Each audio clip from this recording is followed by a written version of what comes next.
होगी बारिश वचन की, फूल खिलेगा सच्चाई का। सत्यम सत्यम सत्यम सत्यम सत्यम सत्यम सत्यम सत्यम।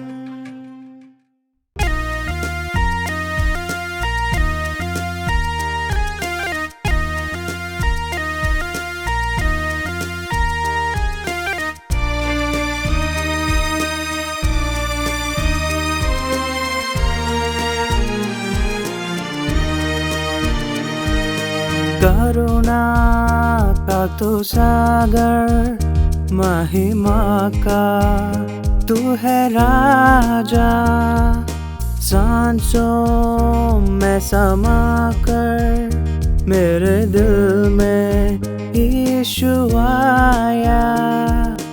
करुणा का तो सागर, महिमा का तू है राजा। सांसों में समा कर मेरे दिल में यीशु आया। करते हैं अर्पण तुझे ये जिस्म और रूह जान। यीशु तू है जिंदगी, तू है बंदगी, तू हमारा खुदा। यीशु तू है जिंदगी, तू है बंदगी, तू हमारा खुदा। प्यारे प्रेक्षकों, अगापे सुसमाचार सेवकाई की ओर से सत्यम सत्यम सत्यम कार्यक्रम के माध्यम से हम आपके लिए परमेश्वर के वचन लेकर आए हैं। परमेश्वर के नाम की स्तुति हो। प्रभु यीशु के नाम से आप सभी को अभिनंदन। आज मैं आपको आज से 2000 वर्ष पूर्व घटी एक घटना के विषय में विवरण देना चाहता हूँ। ये एक ऐतिहासिक घटना है, एक सच्ची घटना है और कोई मिथ्या नहीं है। और ये एक ऐसी घटना है जो सारे इतिहास की केंद्रीय घटना है। यानी मान लीजिए इतिहास की विभिन्न घटनाएं इस एक घटना के लिए घट रही हों। आज तक जो होता आया है और जो आगे होने वाला है, सब कुछ इस एक घटना की ओर केंद्रित है। और केवल यही नहीं, मैं आपको बताना चाहूँगा कि इस घटना का आपसे भी लेना देना है। इसका आपसे सीधा सीधा ताल्लुक है। ये घटना आपके लिए निर्णायक हो सकती है, आपके जीवन को बदल सकती है। तो कृपया टीवी बंद ना करें, चैनल न बदलें, कान लगाकर गौर से सुनिए मेरी बात। नज़ारा है सन 30 का, यानी 30 एडी का। और यरूशलेम नगर में सारे यहूदी जश्न के जज्बे के साथ उमड़ रहे थे। और क्यों नहीं, आखिर उनकी कौम का सबसे बड़ा त्योहार जो था। आप ऐसा समझ लीजिए, माहौल कुछ ऐसा था जैसा दिवाली के समय में बनारस में होता हो या फिर ईद के समय में पुरानी दिल्ली में। ऐसा एक आनंद और उत्सव के जज्बे से दहकता हुआ समय था। और वहीं हम देखते हैं कि यरूशलेम शहर के शहरपनाह के ठीक बाहर लगभग 30 वर्ष का एक आदमी दिखाई पड़ता है। इसका नाम यीशु है। ये सर से लेकर पांव तक लहूलुहान हो रखा है, खून से सरोबार हो रखा है और इसके शरीर पर कोई वस्त्र नहीं है। सर पर कांटों का मुकुट है और पीठ पर लकड़ी का एक भारी फट्टा इसने उठा रखा है। और आप मुझसे पूछेंगे, ये क्या बात हुई? आदमी नंगा है और लहूलुहान हो रखा है और पीठ पर भारी लकड़ी का फट्टा उठाए हुए है। इन सब का क्या अर्थ हुआ? तो मैं आपको बताना चाहूँगा, यदि इस घटना को, इस दृश्य को हमें सही रीति से समझना है तो हमें उस समय के यानी 2000 वर्ष पूर्व यरूशलेम के हालातों को समझना होगा। उस समय में विश्व भर के कई अन्य राज्यों के समान यरूशलेम में भी रोमियों का राज चल रहा था और रोमियों के राज में मृत्युदंड के हकदार लोगों को क्रूस पर लटकाए जाने के द्वारा मौत की सज़ा दी जाना एक सामान्य बात थी, एक आम बात थी।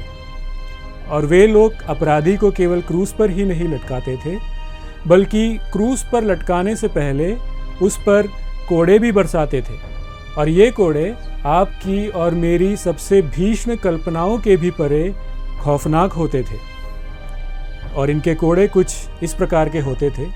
एक हत्था होता था और हत्थे में से कुछ 3 या 4 चमड़े की रस्सियाँ निकल रही होती थी, और इन चमड़े की रस्सियों पर लोहे, पीतल या फिर जानवरों की हड्डियों के छोटे छोटे टुकड़े लगे हुए होते थे। और ये किस लिए?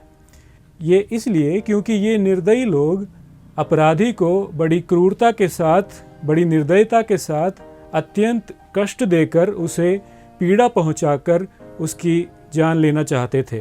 और प्रत्येक बार जब उस व्यक्ति पर कोड़े बरसाए जाते थे तो लोहे, पीतल या जानवरों की हड्डियों के ये छोटे छोटे टुकड़े उसकी त्वचा को स्पर्श करते समय उसमें घुस जाते थे और वापस लौटते समय उसकी त्वचा को उधेड़ते हुए लौटते थे। तो आप कल्पना कर सकते हैं कि कोड़े बरसाने की इस प्रक्रिया के अंत में उस व्यक्ति के शरीर से लगभग सारी त्वचा उखड़ जाती थी। और बल्कि ऐसा भी बताया जाता है कि कई लोगों की रक्तवाहिनियाँ, अंतड़ियाँ भी ऐसे यहाँ से लटकने लगती थी। और आप कल्पना कर सकते हैं कि कई लोग तो इस कोड़े बरसाने की प्रक्रिया के द्वारा ही क्रूस तक पहुँचने से पहले ही मर जाते थे। और इस तरह से कोड़े बरसाए जाने के बाद उस व्यक्ति के ऊपर एक भारी लकड़ी का फट्टा यानी एक शहतीर लाद दी जाती थी, और इस शहतीर को उठाए हुए वो व्यक्ति उस जगह तक जाता था जहाँ पर उसके हाथों और पैरों में कीलें ठोककर उसे क्रूसित कर दिया जाएगा। और केवल यही नहीं कि इस भारी फट्टे को ढोकर उसे उस जगह तक जाना होता था, बल्कि सारे शहर के सामने सरेआम उसे ये करना होता था। यानी एक जलूस के समान ये लोग वहाँ से गुजरते थे। अब उस दृश्य में वापस आ जाइए जहाँ पर हम थे।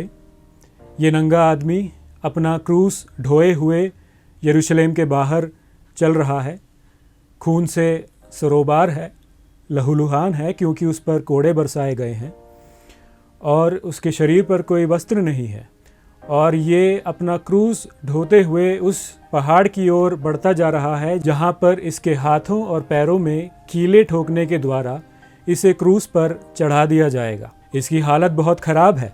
ये रात भर सोया नहीं है, क्योंकि रात भर इस पर मुकदमा चल रहा था। और मुकदमा ही क्या, वो तो घोर अन्याय था। और उसके बाद इसके चेहरे पर थूका गया, सर पर कांटों का एक मुकुट जड़ा गया, चेहरों पर थप्पड़ बरसाए गए, और ये सब होने के बाद इस पर कोड़े भी बरसाए गए। और अब ये आदमी अपना क्रूस ढोते हुए उस पहाड़ की ओर बढ़ता जा रहा है। यानी आप कल्पना कर सकते हैं कि ये आदमी अत्यंत कष्ट उठा चुका है और बड़ी कठिनाई के साथ अपना क्रूस उठाते हुए चल रहा है। वो गिरता है और फिर उठकर चलने लगता है, और बड़ी मुश्किल से एक सहायक की मदद से आखिरकार वहाँ पहुँच जाता है जहाँ पर इसे क्रूस पर लटकाया जाएगा। और मैं आपको बताना चाहूँगा कि क्रूस पर लटकाए जाने की ये प्रक्रिया भी बहुत दर्दनाक होती थी। क्रूस पर लटकाए जाने से पहले अपराधी के हाथों में यानी कि कलाई में ठीक इस जगह पर कीलें ठोकी जाती थी, और ऐसा करने से हमारे हाथ की नस यानी जिसे मझला तंत्रिका कहते हैं, कील उसे भेदती हुई निकलती थी। यानी कि अब ये आदमी ना अपने हाथों को महसूस कर पाएगा और ना ही उन्हें उपयोग कर पाएगा। और हाथों पर कील ठोके जाने के बाद उनके पैरों पर कील ठोके जाते थे। और आप पूछेंगे ये किस लिए? ये इसलिए क्योंकि यदि एक आदमी को केवल हाथों के बल ही क्रूस पर लटका दिया जाए तो वो सांस अंदर तो ले पाएगा परंतु उसे बाहर नहीं छोड़ पाएगा। और ये लोग नहीं चाहते थे कि ये अपराधी इतनी आसानी से मर जाएं।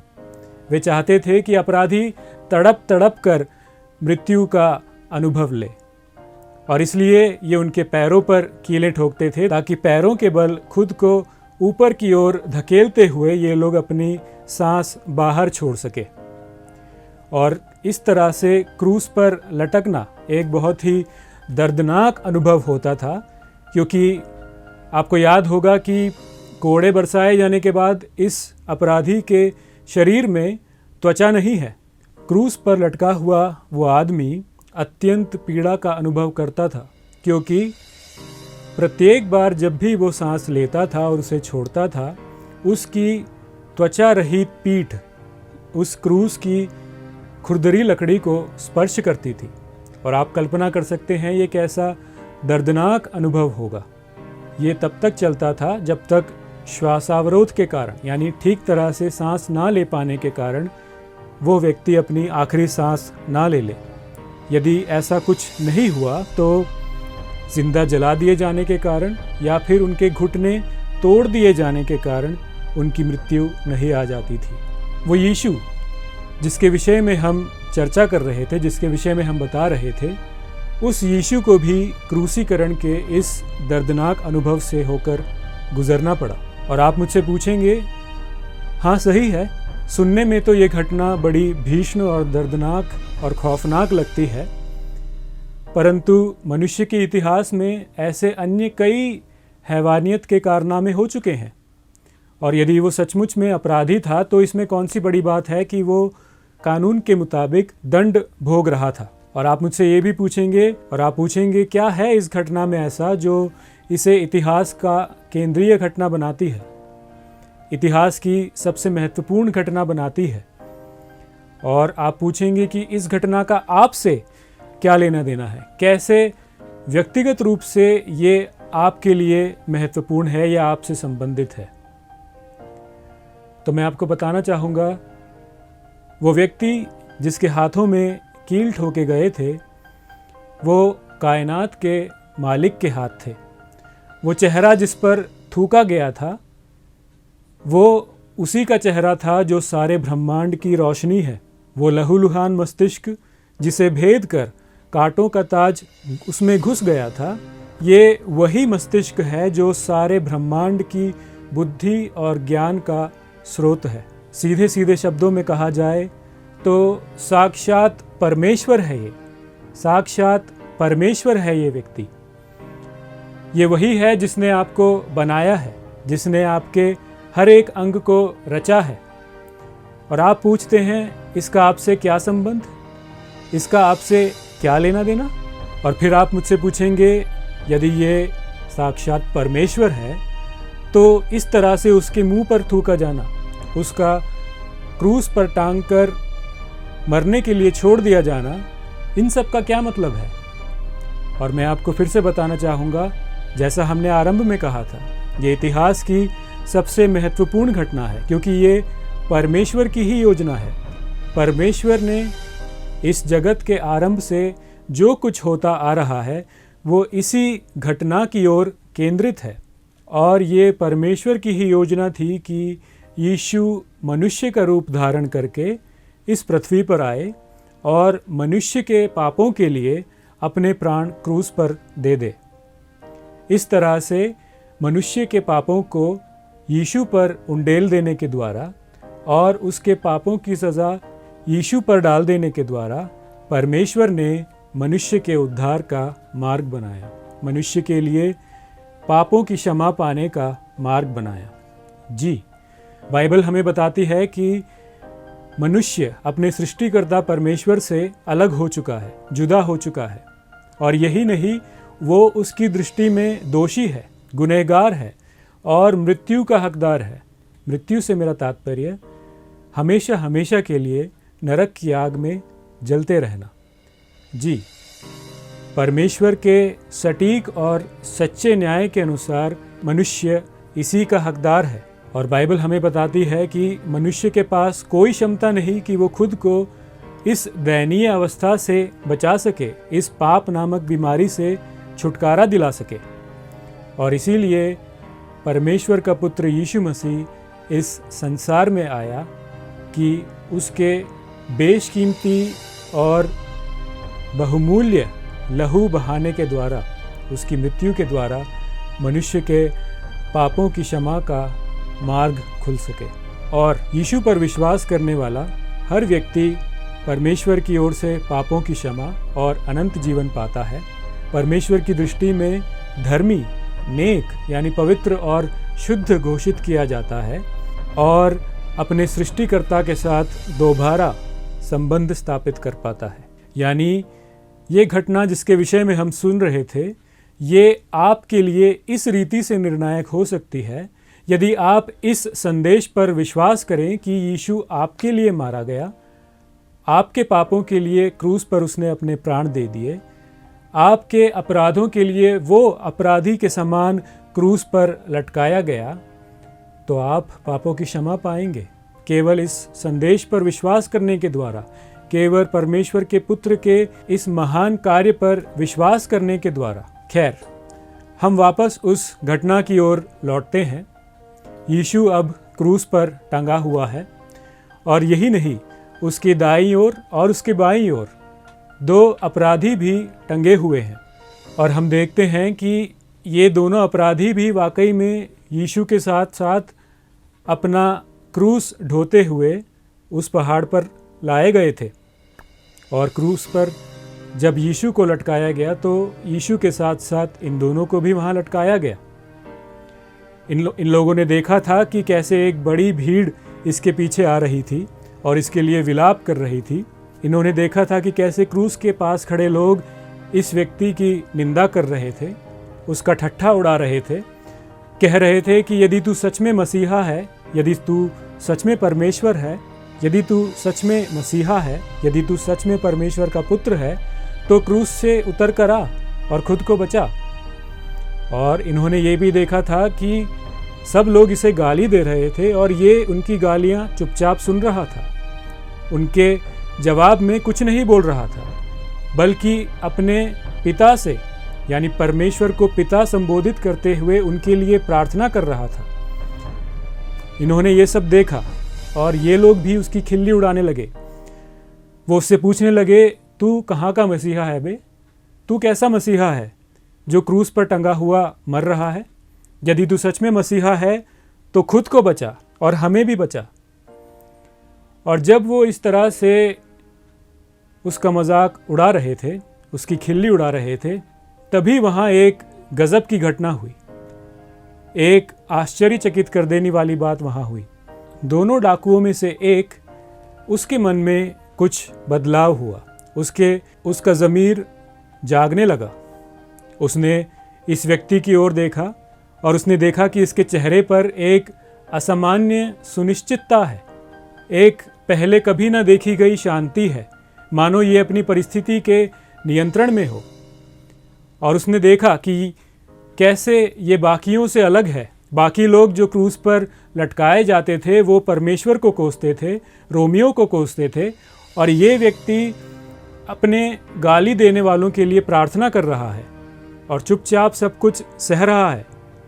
उसने ये सब देखा और उसने क्रूस के ऊपर टांगे गए, यीशु पर लगाए गए उस इल्ज़ाम को भी पढ़ा। लिखा था, यहूदियों का राजा। और इसने ये सब देखा और उसने अपने मन में सोचा, कहीं ये सत्य तो नहीं, कहीं ये सच में यहूदियों का राजा तो नहीं। और देखते ही देखते उसे यकीन हो गया कि ये उसके बगल में लटका हुआ ये निसहाय व्यक्ति कोई और नहीं बल्कि साक्षात परमेश्वर है। और ये अपने अपराधों के लिए नहीं बल्कि दूसरों के अपराधों के लिए वहाँ लटका हुआ अपने प्राण दे रहा है। ये डाकू उसकी ओर अपना चेहरा फेरता है और उससे कहता है, हे यीशु, जब तू अपने राज्य में आए तो मुझे भी याद रखना, मुझे भी याद रखना। यीशु उसकी ओर पलटता है और जवाब में उससे कहता है, मैं तुझसे सच कहता हूँ, आज तू मेरे साथ स्वर्गलोक में होगा। क्या आप कल्पना कर सकते हैं, ये व्यक्ति जिसने जिंदगी भर परमेश्वर के विरुद्ध अपना जीवन बिताया था, परमेश्वर का बैरी था और एक अपराधी था, एक डाकू था। इसको यीशु ने एक क्षण में स्वर्ग पहुंचा दिया, इसके गंतव्य स्थान को केवल एक क्षण में बदल कर रख दिया, और केवल इसलिए क्योंकि इसने यीशु पर विश्वास किया। इसने ये विश्वास किया कि ये मेरे पापों के लिए अपने प्राण क्रूस पर लटका हुआ दे रहा है। वहीं वो दूसरा डाकू हमेशा हमेशा के लिए घोर अंधकार के कालेपन में चला गया, और ये व्यक्ति आज यीशु के साथ स्वर्ग में उपस्थित है। सोच कर देखिए कैसा अद्भुत चमत्कार है ये। और शायद आप कहें कि डाकुओं को और चोरों को और अपराधियों को ही यीशु की आवश्यकता है, मुझे नहीं, मैं ठीक हूँ, मैं कोई अपराधी नहीं हूँ। और मैं आपको बताना चाहूँगा, यदि आप ऐसा सोचते हैं तो आप नरक की कागार पर खड़े हैं, आप नरक की कागार पर खड़े हैं। इस डाकू के समान आप भी परमेश्वर की दृष्टि में अपराधी हैं, परमेश्वर की दृष्टि में गुनहगार हैं, और आपके बचाव का, आपके उद्धार का एकमात्र मार्ग ये क्रूस पर लटका हुआ मसीहा ही है। इस संसार में जन्म लेने वाला हर व्यक्ति इन दोनों डाकुओं में से किसी एक की ओर होता है, या तो वो यीशु को स्वीकारता है या उसे ठुकराता है। आप किस ओर हैं? यदि आज इसी क्षण में आपकी मृत्यु हो जाए तो आप कहाँ होंगे? उस पहले डाकू के साथ स्वर्गलोक में, या फिर जहाँ वो दूसरा डाकू गया, घोर अंधकार के कालेपन में? जैसा कि हमने आपसे पहले भी कहा, आपके लिए परमेश्वर की दृष्टि में स्वीकारे जाने के लिए एकमात्र मार्ग ये क्रूस पर लटका हुआ मसीहा ही है। इस पर विश्वास कीजिए, अपना भरोसा इसके हाथों में दीजिए और इसके हाथों से अनंत जीवन पाइए, पापों की क्षमा पाइए और हमेशा हमेशा के लिए स्वर्ग राज्य में प्रवेश पाइए। मेरे भाइयों बहनों, आपने सुना है कि प्रभु यीशु मसीह के साथ जो दो डाकू लोग हैं, जो प्रभु यीशु मसीह के साथ जो कलवरी क्रूस पर लटकाए गए थे, और एक डाकू ने प्रभु यीशु मसीह को किस तरीके से वो स्वीकारा और उसका जीवन कैसे बदला, और प्रभु यीशु मसीह और उनको अपना राज्य में कैसे प्रवेश किया। मेरा भाइयों बहनों, ये हमारे लिए बहुत ही प्रोत्साहन देने वाली बात है। तो प्रभु यीशु मसीह वो स्वयं परमेश्वर होकर भी और हमारे लिए वो दुख सहा है, कलवरी क्रूस पर हमारे लिए कोड़े खाए, हमारे लिए उसने और कांटों का ताज पहना है, और हमारे लिए वो दुख सहा है। हम एक गीत भी गाते हैं, निंदा, वेदना, दुख हमारे लिए वो सहा है। क्यों? क्योंकि हमें बचाने के लिए, हमें पवित्र करने के लिए, हमें आत्मिक जीवन में पापों से क्षमा देने के लिए, हमें उद्धार देने के लिए, पाप की एक गुलामी से हमें छुटकारा देने के लिए। मेरा भाइयों बहनों, लेकिन इधर एक काम हमें करना है। वचन में लिखा है, जो कोई उसको ग्रहण करेगा वही उद्धार पाएंगे, जो कोई उसको स्वीकारेंगे। प्रभु यीशु मसीह को सब बहुत लोग जानते हैं, अभी भी हमारे समाज में मजाक करने वाले हैं, चर्चा करने वाले हैं, उसको निंदा करने वाले हैं। लेकिन मेरा भाइयों, अगर उनके बीच में भी अगर हम अपने जीवन के बारे में, अपने पापों की क्षमा के लिए अगर प्रभु यीशु मसीह को स्वीकारेंगे, प्रभु यीशु मसीह की उसकी दुख को, प्रभु यीशु मसीह की कलवरी जो परिश्रम को अगर हम अपनाएंगे, कि हम उद्धार पाएंगे। हम जहां भी है, कितना भी गलत काम हम किए हो, कितना भी हम बड़ा पापी है, लेकिन फिर भी प्रभु यीशु मसीह तैयार है कि उसका राज्य में हमें ले जाने के लिए, उनका राज्य का वारिस हमें बनाने के लिए। मेरे भाइयों बहनों, क्या आप यही आशीषों को प्राप्त करना चाहते हैं? वो जो डाकू जैसे आप भी प्रभु यीशु मसीह की वारिस बनना चाहते हैं? आए आप कहीं भी हैं, आप मेरे ये प्रार्थना में जुड़िए, हम आपके लिए प्रार्थना करना चाहते हैं। हमारे स्वर्गीय पिता परमेश्वर, आपको धन्यवाद देते हैं धन्यवाद देते हैं प्रभु जी, सुंदर समय के लिए। आप हमारे लिए कलवरी क्रूस पर प्रभु जी हजारों साल पहले आप हमारे लिए आए हैं, कलवरी क्रूस पर हमारे लिए दुख सहा प्रभु जी, आपने हमारे लिए प्रभु जी बलिदान हुआ है, इसलिए आपको धन्यवाद देते हैं। आपके प्रभु जी कोड़े खाने के द्वारा हमें चंगाई मिला है प्रभु जी, आपको लहू बहाने के द्वारा हमारे पापों की क्षमा हुई है, इसलिए आपको धन्यवाद देते हैं प्रभु जी। हमारा ये जो माध्यम से जो हमारे जो प्रेक्षक लोग हैं जो वचन सुन रहे हैं प्रभु जी, अभी भी आपका जो ये जो नया आशीषों को प्राप्त करना चाहते हैं, उनके सारे प्रभु जी हमारे भाई बहनों के लिए प्रार्थना करते हैं, वो जहाँ भी है प्रभु जी उनको छू कर आप चंगा कीजिए, आत्मिक जीवन में एक बदलाव लेकर आइए, आत्मिक जीवन में एक उद्धार दे दीजिए प्रभु जी। प्रभु जी उनका जीवन बदल कर प्रभु जी एक नया जन्म लेने के लिए, प्रभु जी पश्चाताप करने के लिए, डाकू जैसे प्रभु जी हम भी अपना जीवन बदल कर आपका राज्य में वारिस होने के लिए आप हमें सहायता कीजिए। ये वचन के लिए आपको धन्यवाद देते हुए, खास करके जो वचन सुने हैं उनके लिए प्रभु जी आपको धन्यवाद देते हुए ये विनती हमारा उद्धार करता प्रभु यीशु मसीह के नाम से मानते हैं, आमीन। यदि आप प्रभु यीशु मसीह या बाइबल से संबंधित बातों के विषय में अधिक जानकारी प्राप्त करना चाहते हैं, अपने जीवन की किसी भी समस्या के विषय में हमारी ओर से प्रार्थना समर्थन चाहते हैं, या कोई सुझाव हमसे बांटना चाहते हैं, तो आज ही हमसे संपर्क करें। हमारा पता है अगापे गॉस्पेल मिनिस्ट्रीज, 87 मैत्री नगर, कोलम 691002। हमारा फोन नंबर है 9645236648। हमारा ईमेल आईडी satyamsatyamai@gmail.com। इस प्रकार के और भी संदेश सुनने के लिए हमारे YouTube चैनल सत्यम सत्यम सत्यम या फिर हमारे Facebook पेज सत्यम सत्यम सत्यम पर जाइए और परमेश्वर आप सभी को आशीष दे। होगी बारिश वचन की, फूल खिलेगा सच्चाई का। सत्यम सत्यम सत्यम सत्यम सत्यम सत्यम सत्यम।